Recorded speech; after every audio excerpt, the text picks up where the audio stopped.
The first ship broke atmosphere over Kansas at 4:47 a.m., and by sunrise the hunters had already declared their intentions clear: surrender, or be culled like the dozen other species who'd resisted natural selection's final exam. Commander Zyrex stood at the bridge viewport of his cruiser, the Apex Tide, watching the blue marble below with the same bored contempt he'd worn for 40 cullings. His kind, the Dravani, had hunted across 6,000 systems. They didn't conquer. They didn't negotiate. They culled, took the most fit specimens of a species as trophies, then left the rest to collapse without their best and brightest. Species designation, human, said his tactical officer, a wiry scarn named Voss. Preliminary scans show no orbital defense, no fleet, minimal coordinated military response. Recommend immediate harvest protocol. Send the Herald drone, Zyrex said. Standard terms. The drone descended over what their sensors flagged as a population center, Phoenix, Arizona, and broadcast in flawless, synthesized English: people of Earth. You have been selected for the hunt. Your finest will be tested. Submit your champions within one solar rotation, or all will be considered forfeit. What the drone did not expect was a response within 4 minutes, not from a general, not from a president, but from a kid on a skateboard who happened to be filming the drone on his phone and yelled up at it. "Tell your boss I said he's got a weird-ass face and I'll fight him myself." Zyrex didn't hear this directly. But 3 days later, when Earth's official response came through encrypted diplomatic channels, it included a single line that made his translator stutter. Champion designated, Kai Mercer. Age 17. Hunts will be honored. No army. No fleet commander. A teenager. Zyrex assumed it was an insult. He was almost right. Kai Mercer had not asked to be Earth's champion. He'd been failing pre-calc, grounded for sneaking out, and nursing a black eye from a fight he'd started over a parking spot when 3 government agents in unmarked suits showed up at his door and explained, with the calm of people who'd clearly rehearsed this on the drive over, that the aliens currently threatening planetary extinction had specifically requested your finest hunter, and that, through a translation algorithm nobody fully trusted, the closest match to whatever metric the Dravani used for hunter had flagged Kai's juvenile record. 11 incidents. Public order violations. Trespassing. One memorable case of unauthorized possession of a taxidermied bobcat that the report still hadn't fully explained. "You think I'm a hunter?"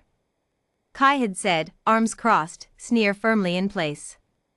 "I steal stuff and run from cops." "That's not the same thing." "The aliens don't know the difference," said the agent.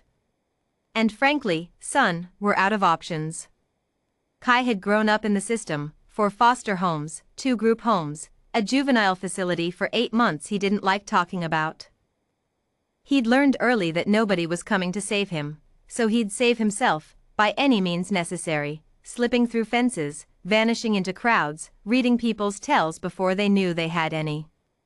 Survival instincts sharpened into something almost feral. Nobody had ever called it a skill. Until now. "Fine," Kai said, after a long, ugly silence. "But I want real food.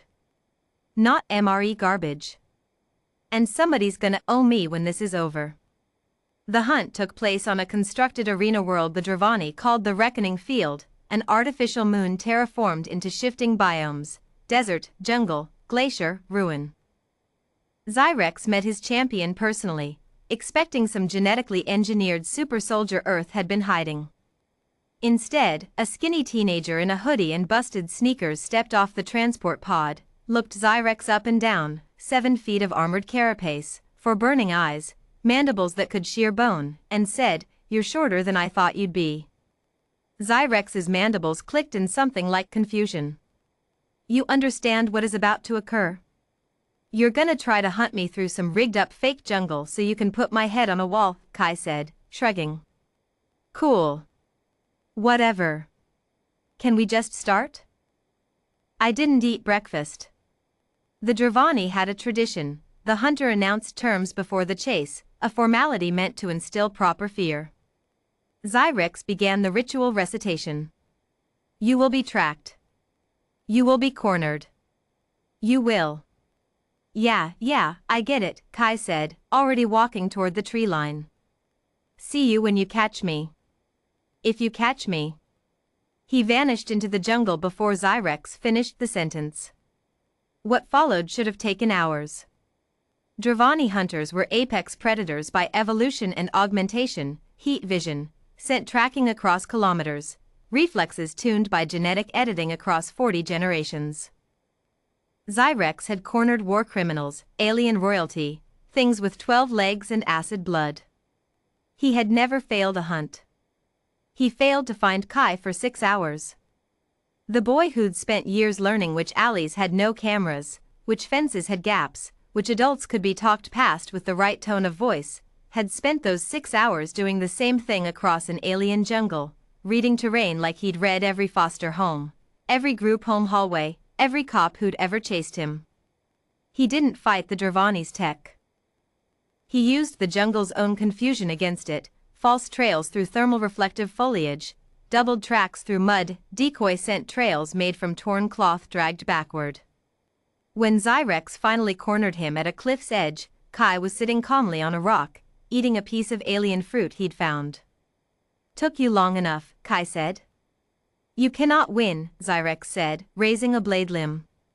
This is the natural order. The fit survive. The unfit are culled. Funny, Kai said, standing slow, because back home, everyone always told me I was the unfit one. Bad kid. Throwaway kid. Nobody ever bet on me for anything. He smiled, and it wasn't a nice smile. Guess what, big guy? I've survived worse than you. I've survived being nobody's first choice my whole life. You're just a bug with a god complex. He moved. It wasn't strength.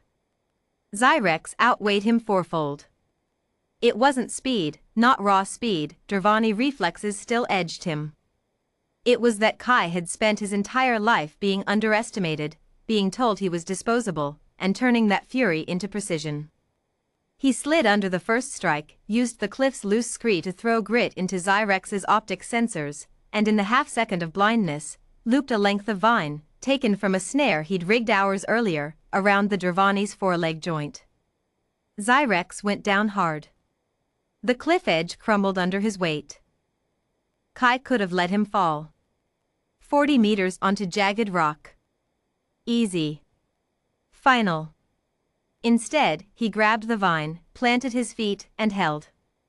Zyrex hung there, for burning eyes locked on the human straining above him, defying every instinct of self-preservation to keep a predator from dying.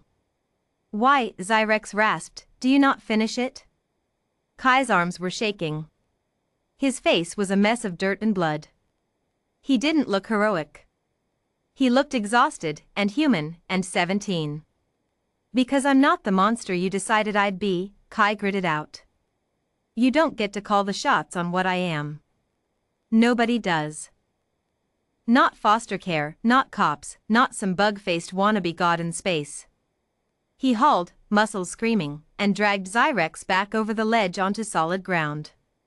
They both collapsed in the dirt, breathing hard.